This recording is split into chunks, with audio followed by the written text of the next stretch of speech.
U.S. aviation authorities have banned all U.S. civilian flights to Haiti for 30 days after 3 commercial planes were hit by gunfire. Haiti's main airport remains closed after gangs targeted the aircraft.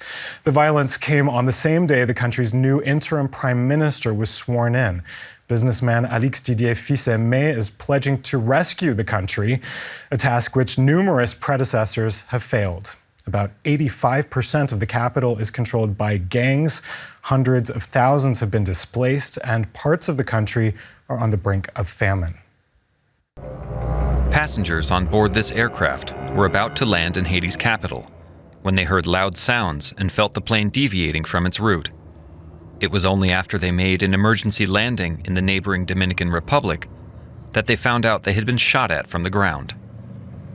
One flight attendant was injured. So initially, I didn't know what the reasoning was. But then, as we realized that we're landing in a different country, and as the fire department is approaching, it certainly was a gradual building of adrenaline. Haiti's main airport remained closed a day after the shooting, which took place amid a wave of violence triggered by the swearing-in of new interim Prime Minister Alix Didier Fils-Aimé. The businessman and son of a prominent activist was appointed by a transitional council after conflicts arose with his predecessor. Fils-Aimé named his top priorities: holding Haiti's first elections since 2016 and getting a grip on the security situation.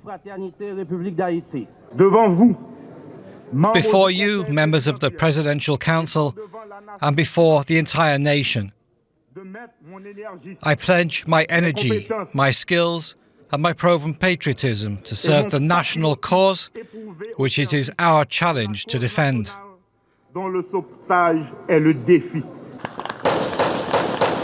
But bringing peace to a country in chaos has proven to be a tall order. On Fils-Aimé's first day in office, firefights broke out between gangs and police in Port-au-Prince, and homes were set on fire. A UN-backed police support mission led by Kenya has produced few results, and politicians' promises no longer carry much weight with many Haitians who are struggling to feed their families and keep a roof over their heads.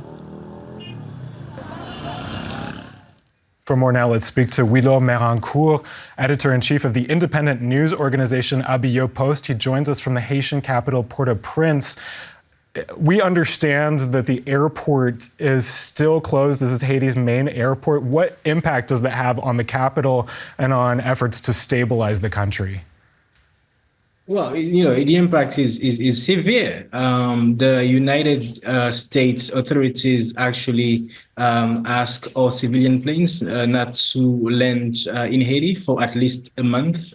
This, is some decisions that they had to take urgently because of the situation on the ground. We are talking about a country where 60 to 70% of what we consume in Haiti come from abroad. It's, they use plane, but they also use boats. And today, boats have, severe difficulties to come to Haiti because of gang violence. We are observing today on the ground a worsening humanitarian situation with hundreds of thousands of people having to flee the capital, where the gangs are gaining even more territories than before the Kenyan force arrived in Haiti back in June.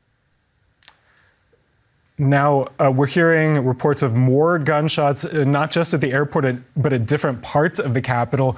What's going on there, and how are ordinary Haitians dealing with the situation?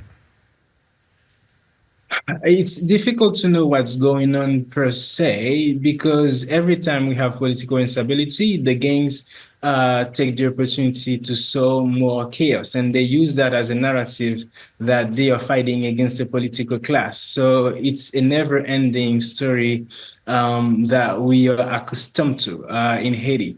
But for the Haitian population already struggling, this is extremely bad news. We are in a situation where we were already witnessing a lack of effort or a lack of resources when it comes to humanitarian situation that we have to deal with in Haiti. We have several other countries struggling as well, and the Haiti story is not top of the line, and it is despite the fact that we have one of the most severe humanitarian problems that you can witness in the world hemisphere. Wilor Meroncourt, editor-in-chief of the news organization Abio Post, thank you for your time.